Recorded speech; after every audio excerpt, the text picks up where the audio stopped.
बिस्मिल्लाहिर्रहमानिर्रहीम। अस्सलाम वालेकुम व्यूवर्स, मैं मोहम्मद फ़याज़ वीडियो ट्यूटोरियल्स.com की जानिब से। और व्यूवर्स, इस वीडियो के अंदर हम लोग देखेंगे पीएचपी का पहला प्रोग्राम हम लोग लिखेंगे, पीएचपी के अंदर पहला सेंटेंस लिखेंगे। ठीक है, किस तरह से हम लोग पीएचपी को यूज़ करते हैं व्यूवर्स। अगर आपने इस वीडियो को नहीं देखा, यानी आप ये हमारी पहली वीडियो देख रहे हैं, तो आप हमारी वीडियो ट्यूटोरियल्स.com पर आकर प्रीवियस वीडियोस ज़रूर देखिएगा और हमारे चैनल को भी सब्सक्राइब करना ना भूलिएगा, उर्दू वीडियो लेक्चर को। और अगर आपको मेरे ट्यूटोरियल्स देखने हैं तो आप उनका नाम लिखकर और साथ मोहम्मद फ़याज़ लिख देंगे तो आपको मेरे ट्यूटोरियल्स मिल जाएंगे। और व्यूअर्स, हम लोग पीएचपी की तरफ ही आगे चलते हैं। ठीक है, और आज हम लोग पहली एप्लीकेशन करेंगे। और व्यूअर्स, अगर आपको पता नहीं है पीएचपी किस तरह चलता है, ठीक है, क्योंकि जाहिर सी बात है ये वेब सर्वर या ज़ैम्प सर्वर के अंदर चलता है, जिस तरह हम लोग दूसरी प्रोग्रामिंग लैंग्वेजेस करते हैं, जैसे सी के लिए डेव सी या टर्बो सी यूज़ कर रहे होते हैं, सी शार्प के लिए हम लोग विजुअल स्टूडियो यूज़ कर रहे होते हैं। तो इसी तरह पीएचपी चलाने के लिए वैम्प या ज़ैम्प सर्वर चाहिए होता है। तो व्यूअर्स, उसकी इंस्टॉलेशन की वीडियो मेरे पास पहले ही मौजूद है। और ज़ैम्प ट्यूटोरियल आप उसको ज़रूर देखिएगा, किस तरह से हम लोगों के पास ज़ैम्प सर्वर इंस्टॉल होगा। अदरवाइज़ आप पीएचपी यूज़ नहीं कर सकते हैं, पीएचपी का काम नहीं कर सकते हैं। तो व्यूअर्स, आप अपने वही डेस्कटॉप आइकन पर ही जाकर अपनी सर्विसेज को स्टार्ट कीजिएगा, क्योंकि आपको पता है होगा कि ज़ैम्प सर्वर इंस्टॉल करने के बाद उसकी सर्विसेज स्टार्ट होती हैं। और क्योंकि मेरी कुछ सेटिंग्स वगैरह ख़राब हैं, तो इसलिए मैंने ये अभी तक सेटिंग सही नहीं की है। और व्यूवर्स, हम लोग पहले अपनी सर्विसेज स्टार्ट कर लेते हैं, पीएचपी और माई एसक्यूएल दोनों कर लेते हैं। और व्यूवर्स, वो ज़ैम्प ट्यूटोरियल दरअसल मैंने उस वक्त माई एसक्यूएल डेटाबेस के ट्यूटोरियल के लिए बनाया था, लेकिन मैंने उसको इस तरह से क्रिएट किया है कि आप पीएचपी का पेज भी किस तरह से रन करते हैं ये भी आप समझ जाएंगे, इतनी ज़्यादा इशू की बात नहीं है। तो व्यूवर्स, हमने इसकी सर्विसेज ऑन कर दी हैं और मैं दोबारा एक दफ़ा फिर दोबारा से एंटर होता हूं, बल्कि हम अब अपने टेक्स्ट एडिटर पर जाते हैं। तो टेक्स्ट एडिटर पर चलकर हम लोग क्या काम कर लेते हैं, पहला प्रोग्राम लिखने की तरफ चलते हैं। और व्यूवर्स, आपको पता है कि ये हमें जो प्रोग्राम हम लोग लिखेंगे ये हमें सेव कहाँ करना है। तो व्यूवर्स, ये प्रोग्राम हम लोग जो लिखेंगे ये हमें सेव जो है अपने ज़ैम्प सर्वर में जाकर, ठीक है, और htdocs के फोल्डर में सेव करना है। चाहे आप ज़ैम्प सर्वर में हो या वैम्प सर्वर में हो। अगर वैम्प सर्वर में होंगे तो आपको www के फोल्डर में जाकर रखना होगा अपना जो पेज है, या फोल्डर के साथ आप रखना चाहें, ये सारा काम अभी हम लोग करेंगे। और ज़ैम्प सर्वर में होंगे तो htdocs के फोल्डर में चलेंगे। तो व्यूअर्स, मेरे पास ये एक एम्प्टी पेज है, ठीक है। पहले अब मैं इसके ऊपर क्या काम करता हूँ, ये लिख लेता हूँ, जस्ट पीएचपी स्टार्ट किस तरह से करते हैं। अभी आप इस पे गौर नहीं करिएगा। अब आप देख रहे होंगे, मैं आपको एक चीज़ समझाना चाह रहा हूँ। अब आप देख रहे होंगे कि ये किस किस्म का अभी इसके ऊपर टेक्स्ट लिखा हुआ आ रहा है, ठीक है। और अब मैं क्या काम करता हूँ, अच्छा, आप इसके लिए कोई भी टेक्स्ट एडिटर यूज़ कर सकते हैं, ड्रीम वीवर ज़्यादा बेस्ट होता है, ठीक है। प्रोफेशनली ड्रीम वीवर ही यूज़ किया जाता है, और अब मैं आपसे ये कहूँगा कि आप ड्रीम वीवर ही यूज़ करें। और या इसके फ्रेमवर्क्स वगैरह भी हैं, ठीक है। तो मैं नोटपैड प्लस प्लस पे ही काम कर रहा हूँ। तो व्यूअर्स, अब मैं क्या काम करता हूँ, इसको कंट्रोल एस कर लेता हूँ, ठीक है, इसको मैं सेव करता हूँ। और व्यूअर्स, ये भी उसी तरह HTML की तरह ही है कंट्रोल एस के मामले में, कि आप जैसे ही कुछ वर्ड लिखेंगे, सेव करेंगे, फिर उसको रिफ्रेश करेंगे तो रेंडर होगा ये, ठीक है। और मैं चलता हूँ यहाँ से माई कंप्यूटर, उसके बाद सी, जहाँ पर मेरा ज़ैम्प सर्वर मौजूद है। और व्यूअर, ये मेरा ज़ैम्प सर्वर है। और फिर इसके अंदर मैं जाऊँगा htdocs में। इसको हम लोगों ने हमेशा अपना कोई भी काम पीएचपी पे करेंगे, कोई भी प्रोग्राम होगा, कोई भी साइट होगी, वो htdocs के अंदर ही आपसे विजिट होगी, क्योंकि आपको ये चीज़ आइडिया होगी कि आप ये ज़ैम्प सर्वर जो है वो आपके सिस्टम को as a web server convert कर देता है, ठीक है। और हम लोग htdocs के अंदर आ गए, और अब हम लोग यहाँ पर अपना प्रोजेक्ट डाल देते हैं। तो व्यूअर्स, मैं एक काम करता हूँ, न्यू फोल्डर, आप वैसे का वैसे ही पेज भी डाल सकते हैं, लेकिन मैं न्यू फोल्डर क्रिएट करके डालता हूँ, ठीक है। और न्यू फोल्डर को क्रिएट करके हम लोग नाम लिख देते हैं, नाम लिख देते हैं PHP कोर्स, PHP कोर्स पूरा, फिर वहाँ पाथ भी देना पड़ेगा, तो मैंने PHP डाल दिया, ठीक है, फोल्डर का नाम। और व्यूअर्स, अब यहाँ पर हम लोगों ने फोल्डर का नाम दे दिया htdocs के अंदर, और अब हम लोग यहाँ पर पेज का नाम भी दे देते हैं। तो व्यूअर्स, पेज का नाम मैं इंडेक्स दे देता हूँ, INDEX, index.php, और व्यूअर्स ये एक्सटेंशन आप देख रहे हैं, हम लोग पहले .html देते थे, अब हम लोग .php दे रहे हैं क्योंकि हम लोग PHP का काम कर रहे हैं। और व्यूअर्स जब आपका कोई भी किस पेज में PHP इन्वॉल्व होगी आपके पेज में, तो आप .php दोगे, बेशक उसके अंदर HTML हो, जावास्क्रिप्ट हो, लेकिन अगर उसमें PHP इन्वॉल्व है यानी PHP का कोई स्क्रिप्ट लिखा हुआ है तो आपको उसका .php ही एक्सटेंशन देना है। बेशक उसमें HTML भी हो, जावास्क्रिप्ट भी हो, लेकिन आप उसका जो आपको एक्सटेंशन है वो PHP देना है। अगर आप PHP नहीं देंगे तो आपका वो पेज काम नहीं करेगा, PHP का काम नहीं करेगा, यानी आपका की साइट जो है वो काम नहीं करेगी। और व्यूअर्स इंडेक्स हम लोग इसलिए देते हैं कि आपको पता है ब्राउज़र डायरेक्ट हम लोग जैसे ही फोल्डर का नाम देंगे तो वो हमारे पास फ्रंट वाला पेज सामने कर देता है इंडेक्स। ये आपको पता होगा कि सर्वर के ऊपर ये इंडेक्सिंग हुई होती है इंडेक्स के पेज के लिए, तो वो पहले व्यू होता है। हम लोग किसी भी साइट को विजिट करते हैं तो उसका सबसे पहले इंडेक्स पेज व्यू होता है, अदरवाइज हम लोगों को पूरा पाथ देना पड़ेगा जिस पेज पे हम लोग जाना चाह रहे हैं। तो व्यूअर्स htdocs के अंदर अब मैंने ये इंडेक्स का पेज सेव कर दिया। तो व्यूअर्स मैं आपको ये समझाना चाह रहा था, अब आप देख रहे होंगे यहाँ पे टेक्स्ट का कलर चेंज हो गया, यानी अब ये PHP अब इसका एक प्लेटफॉर्म बन गया, इसका एनवायरनमेंट बन गया हमारे पास PHP का। और व्यूअर्स मैं चलता हूँ इसको और ब्राउजर पे हम लोग इस पेज को रन भी कर लेते हैं।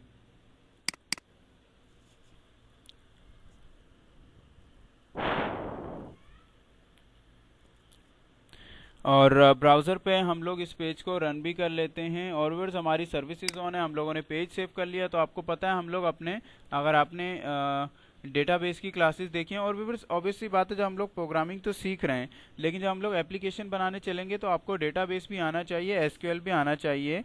और अगर आपको एसक्यूएल का पता नहीं है तो आपको फिर बहुत मुश्किल होगी। और अगर आपको मालूम नहीं है तो आप videotutorials.com पर आकर हमारी प्रीवियस वीडियोस देखिए DBMS की, ताकि आपको एसक्यूएल पता चल जाए, ताकि फिर हम लोग डेटाबेस को कंट्रोल कर सकें PHP से। और व्यूअर्स आपको पता है कि हम लोग लोकल होस्ट लिखकर उसके बाद हम लोगों ने क्या फोल्डर का नाम दिया था, PHP, यहाँ पर पैथ देना है हमें पूरा PHP-C। अब हमारे पास अगर कोई अलहदा पेज होता, अभी हम जैसे ही PHP-C को मैं क्लिक करूँगा तो इंटर करूंगा तो ये पेज डायरेक्ट आप देख रहे हैं हमारे पास अब वो पेज रेंडर हो चुका है। ठीक है, वो पेज हमारे पास आ चुका है, वो पेज ओपन हो चुका है हमारे पास, वो रिक्वेस्ट आ गई है, जो हमारे पास उस रिक्वेस्ट का रिस्पांस आ चुका है, जो हमने HTTP रिक्वेस्ट की उसका रिस्पांस हमारे पास आ चुका है। ठीक है व्यूअर्स, और अगर हम लोगों ने किसी और नाम से पेज रखा हुआ होता तो हमें फिर पेज का नाम भी देना पड़ता, यहाँ फोल्डर का नाम, फिर उसके बाद पेज का नाम भी देना पड़ता। अब मैं फॉर एग्जांपल पेज का नाम देता हूँ ABOUT about.php, क्योंकि ये हमारे पास इस फोल्डर में है नहीं है तो इस वक्त ये हमें 404 का एरर रिटर्न करेगा, नोट फाउंड का एरर रिटर्न करेगा। तो जी व्यूअर्स अब आप देख रहे हैं ऑब्जेक्ट नोट फाउंड हमें कह रहा है। ठीक है, क्योंकि हमारे पास ये पेज इस नाम से है नहीं है यहाँ पर, अब जो पेज होगा तो वो हमें मिल जाएगा। लेकिन हम लोग फोल्डर का पाथ देकर इसलिए इंडेक्स हम लोगों ने इसलिए किया था ताकि हमें पेज का नाम ना देना पड़े, और डायरेक्ट इंडेक्स आपको पता है कि उठा लेता है।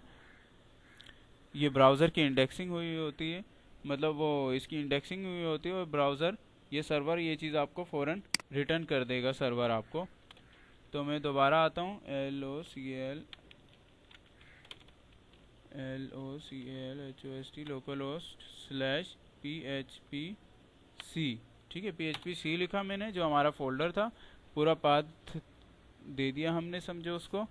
और ये अभी हमारे पास लेकर आ जाएगा व्यूअर्स। ये काफ़ी स्लो बिहेव कर रहा है, पता नहीं क्या वजह है इसकी। तो जी व्यूअर्स अब आप देख रहे होंगे कि हमारे पास हमारा वो पेज लोड हो चुका है। तो व्यूअर्स अब आपने देख लिया कि पेज हम लोग किस तरह से अपना लोड कर रहे होते हैं, ब्राउज़र पे हम लोग किस तरह से काम करेंगे। तो व्यूअर्स अब हम लोग मज़ीद आगे की तरफ चलते हैं, और ये मेरा नेट जो है वो डिस्कनेक्ट हो गया है।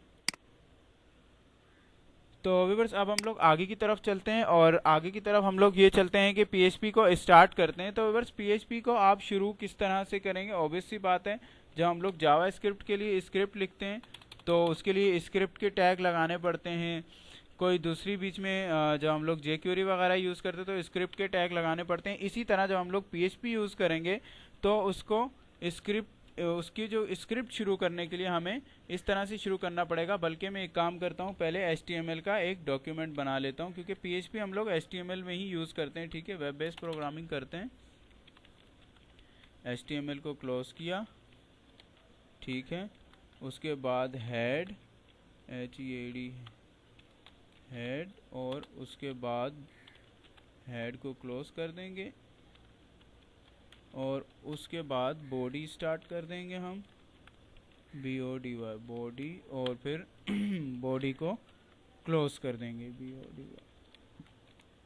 और व्यूअर्स अब आपकी PHP बॉडी में चलेगी, ठीक है। और PHP चलाने के लिए हमें काम क्या करना है, सबसे पहले हम लोगों को ये ग्रेटर देन का साइन, क्वेश्चन मार्क और PHP लिखेंगे, ये इसका सिंटैक्स है, और फिर इसको हम क्लोज कर देंगे। अब व्यूअर्स ये एरिया आपका PHP के लिए बन गया है, ये एरिया अब जितना बड़ा करते जाएं आपकी मर्जी है। अब इसके अंदर आप PHP का प्रोग्राम करेंगे। फॉर एग्जांपल मैं एक लिखता हूँ FUNCTION। अब आप यहाँ इसका कलर देखिए, और यही वर्ड में कॉपी करके ना यहाँ लिखता हूँ।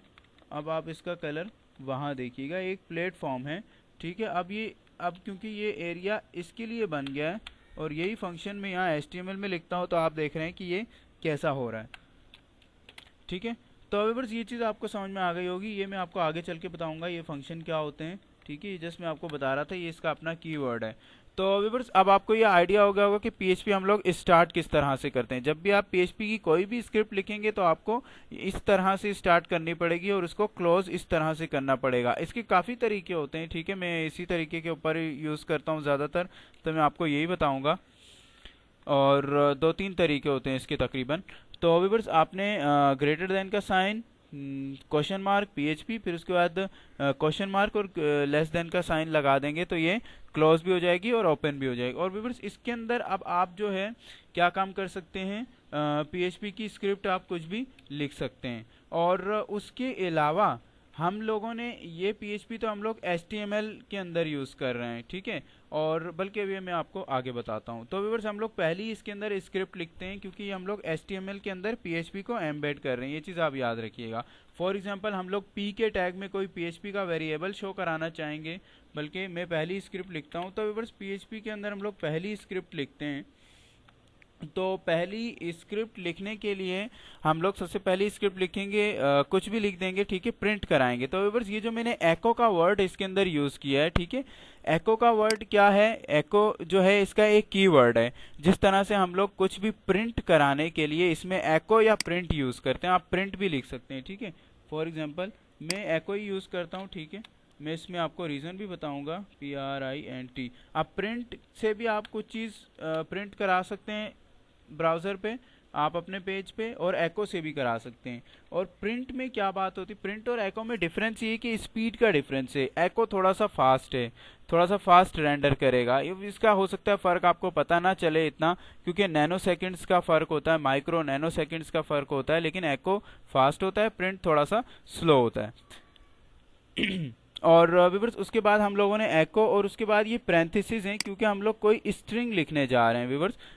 कोई भी हम लोग जब स्टेटमेंट लिखते हैं, मैं आपको पहले सिंटैक्स समझा देता हूँ कि सबसे पहले हम लोग, अब एको का सिंटैक्स ये है कि आपने एको करा, अब आप कह रहे हैं इससे कि आप इन्हें प्रिंट करना है, क्या प्रिंट करना है, उसके बाद हम लोग यहाँ लिखेंगे। तो मैं लिखता हूँ VDOTUTORIALS video tutorials.com WITH with MOHAMMAD Mohammad FAYYAZ with Mohammad Fayyaz.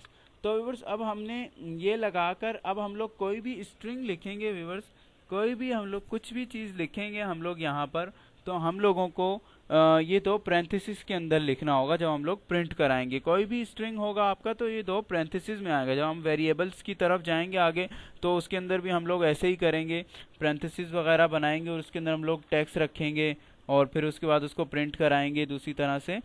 तो व्यूअर्स आपको ये आइडिया होगा कि ये दो पैरेंथेसिस के अंदर हम लोगों को जो है वो अपना स्ट्रिंग रखना है। और उसके बाद मैंने एक यहाँ पे सेमीकोलन दिया हुआ था, और व्यूअर्स ये टर्मिनेटर कहलाता है। सेमीकोलन यानी यहाँ पर हमारी लाइन कंप्लीट हो गई है, ठीक है। अब मैं एक काम करता हूँ, इसको इंटर करके और ECHO यहाँ पर भी एको कर देता हूँ, ठीक है। और यहाँ पे कर देता हूँ बल्कि क्या कर देता हूँ, ओके, ठीक है। अब मैंने यहाँ पे दो स्टेटमेंट यूज़ कर लिए हैं व्यूअर्स। ये क्या हो जाएंगी, ये दो स्टेटमेंट कहलाती हैं, क्योंकि ये एक यहाँ पे कंप्लीट हो गई, इसकी वजह से ये जो टर्मिनेटर हमने इस साइड पर लगाया था, यहाँ हमारी लाइन कंप्लीट हो गई। अगर हम लोग ये टर्मिनेटर नहीं लगाएंगे तो हमारे पास एरर भी आ जाएगा, ठीक है। और हमने टर्मिनेटर नहीं लगाया और दूसरी लाइन ये शुरू कर दी तो आपको एरर दे देगा फ़ौरन से फ़ौरन। अभी ये सारी प्रैक्टिस हम लोग करेंगे और उसके बाद वहाँ पर ये लाइन कंप्लीट हो गई और यहाँ से ये दूसरी लाइन शुरू हो गई। यानी व्यूअर्स सबसे पहले हम लोग इसमें प्रिंट कराते। तो व्यूअर्स अब मैं इसको कंट्रोल एस करता हूँ और इसको रेंडर करके देखता हूँ। सबसे पहले फिर हम लोग जाएंगे ब्राउज़र पे और इसको अब मैं रेंडर करता हूँ। तो जी व्यूअर्स अब आप यहाँ पर देख रहे होंगे हमने जो PHP से PHP से जो लिखा है वो हमारे पास यहाँ आ गया है videotutorials.com विद मोहम्मद फैयाज और फिर उसके बाद हमारे पास है ओके। तो व्यूअर्स अब हम लोग इसके अंदर एक मिस्टेक करते हैं। अब ये ओके हमारे पास अगली लाइन है, ठीक है। अब मैं आपको यही चीज़ सिखाना चाह रहा था कि अब व्यूअर्स हमारे पास तो ये अगली लाइन है, ठीक है, और हम लोग इसको दूसरी लाइन में लाना चाहते हैं।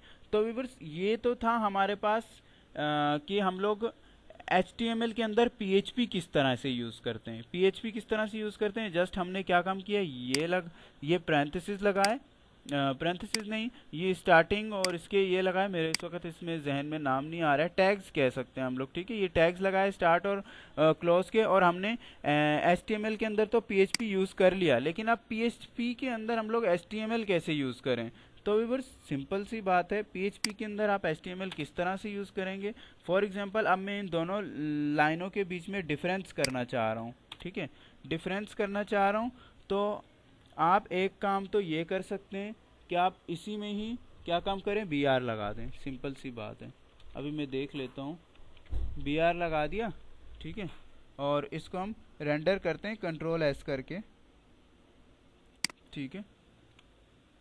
तो व्यूअर्स अब आप देख रहे हैं किस तरह सिंपल हमने जो HTML का लाइन ब्रेक यूज़ किया उसने लाइन को ब्रेक कर दिया, ठीक है व्यूअर्स। तो ये आपके पास प्रैक्टिस हो गई कि किस तरह से हम लोग HTML PHP के अंदर HTML हम लोग किस तरह से यूज़ कर सकते हैं। और व्यूअर्स आपको उसी तरह करना है, एक कोड लिख के कंट्रोल एस करके उसके बाद F5 करके रिफ्रेश कर लेंगे। और व्यूअर्स मैं ये चाहता हूँ कि यार ये वाला टेक्स्ट जो है मेरे पास हेडिंग में आए, तो आपको सिंपली HTML का कोई भी जो है आपको लिखना होगा, कोई भी टैग लिखना होगा, आप सिंपली उसी तरह से यूज़ कर सकते हैं। बस उसके अंदर फ़र्क ये होगा आपको कि मैं बताता हूँ आपको, उसके अंदर फ़र्क ये होगा कि आपने इन पैरेंथेसिस के अंदर ही उसको लिखना है, बस जिस तरह से हम लोग PHP की स्टेटमेंट स्ट्रिंग वगैरह दे रहे होते हैं। तो हमने H1 का टैग यूज़ किया था, तो H1 का टैग में यहाँ पे ओपन भी करना है, क्लोज भी करना है। और अब देखिएगा ये H1 में आ जाएगा, कंट्रोल एस करके F5 करके आपने इसको यहाँ पे रेंडर कर देना है। तो जी व्यूअर्स अब आप देख रहे होंगे कि ये आपके पास videotutorials.com विद मोहम्मद फयाज आपके पास H1 में आ गया, और ये हमारे पास सिंपली जिस तरह से है। और लाइन ब्रेक, तो व्यूअर्स आपको ये आइडिया हो गया होगा कि HTML में PHP और PHP में HTML हम लोग किस तरह से यूज़ कर सकते हैं, और इसका हमें काफ़ी इसकी हमें ज़रूरत पड़ेगी। तो व्यूअर्स ये हमारे पास सेंटेक्स था, और व्यूअर्स मैं कुछ यहाँ पे मिस्टेक भी करना चाह रहा था। तो व्यूअर्स अब हम एक काम करते हैं, ये टर्मिनेटर हटा देते हैं, ठीक है। टर्मिनेटर जैसे ही मैं हटाऊंगा, मैंने कंट्रोल एस किया और इसको रेंडर करता हूँ मैं इस वक्त यहाँ पर। तो अब आप यहाँ देखेंगे यहाँ पर हमारे पास एरर जनरेट हो गया है। व्यूअर्स क्या कह रहा है, पार्स एरर, सिंटैक्स एरर, ठीक है। अब आप यहाँ पर देख रहे हैं कि ये हमारे पास सिंटैक्स एरर है और पूरी लोकेशन बता रहा है, ये हमें एरर भी बता रहा है कि भाई ये जो लाइन के ऊपर ये आपने ये जो यूज़ किया है ये यूज़ नहीं होगा या ये यूज़ होगा, ये टर्मिनेटर यहाँ बता रहा है, ठीक है। और हमें पाथ भी दे रहे हैं इन C XAMPP के फोल्डर में, उसके बाद htdocs के फोल्डर में, फिर PHP और पेज का नाम है इंडेक्स, और लाइन नंबर कौन सी है, 8। तो जी व्यूअर्स यहाँ पर क्योंकि कंपाइलर इन्वॉल्व होता है, अगर आप jQuery या जावास्क्रिप्ट वगैरह कर रहे होंगे तो उसके अंदर आपके पास एरर नहीं आएगा, क्योंकि उसकी वजह ये होती है उसमें इंटरप्रेटर इन्वॉल्व होता है। जिस तरह हम लोग पहले शुरू में पढ़ते थे कि भाई execute whole program, interpreter execute whole program, compiler execute line by line. तो इसका ये इसका मतलब है दरअसल कि हमारे पास इंटरप्रेटर जहाँ इन्वॉल्व है वो जावास्क्रिप्ट और jQuery वगैरह इस तरह की लैंग्वेज के अंदर हमारे पास इंटरप्रेटर इन्वॉल्व होता है, ठीक है। और इंटरप्रेटर जो है वो पूरे के पूरे प्रोग्राम को एग्जीक्यूट कर लेता है। आपने इसीलिए जावास्क्रिप्ट वगैरह में कोई एरर नहीं देखा होगा अगर आप कंसोल पे काम ना कर रहे हो तो। और इसके साथ हम लोग PHP पे आप देख रहे हैं कि इसने एरर भी बता दिया, आपको पूरा पाथ बता दिया कौन से पेज में है फोल्डर के साथ, और आपको लाइन नंबर 8 बता दिए। तो व्यूअर्स अब हम लोग यहाँ पर जाकर देख भी लेते हैं। तो हम लोग लाइन नंबर 8 में अब आप देख रहे हैं कि हमने ये एरर क्रिएट किया था। मैंने आपसे ये बताया था, आप देख रहे हैं आप लाइन नंबर 6 बताई होगी उसने। जी व्यूअर्स 6 ही होगी, मुझे 8 लग रहा है। मैं दोबारा देख लेता हूँ।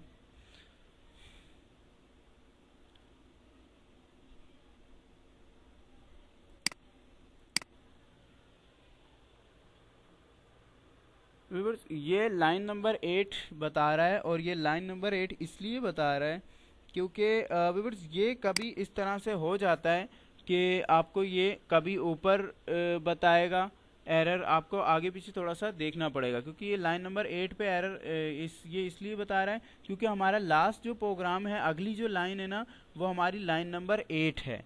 ठीक है, लाइन नंबर 8 है। एरर तो जाहिर से टर्मिनेटर हमारा 6 पे नहीं है, क्योंकि हम लोग अगली लाइन पर लाइन नंबर 8 पे हमारा अगला प्रोग्राम है, तो इसका उससे रिलेशन है। ऑब्वियस सी बात है, ये एंड होगा तो यहाँ स्टार्ट होगा ना लाइन नंबर 8 पे, तो इसलिए इसने हमें लाइन नंबर 8 का एरर बताया। आगे आगे चल के हम लोग ये चीज़ें जब आगे आती रहेंगी तो हम लोग इसको करेंगे। अब फॉर एग्जांपल यहाँ पर अब कोई जो है अगली लाइन नहीं है, तो अब ये आप देखिएगा ये आपको स्पेसिफिक यही लाइन बताएगा। ठीक है, क्योंकि वहाँ अगली लाइन थी इसलिए उसने ये बताया। अब देखिएगा इसी स्टेटमेंट पे बताएगा आपको एरर,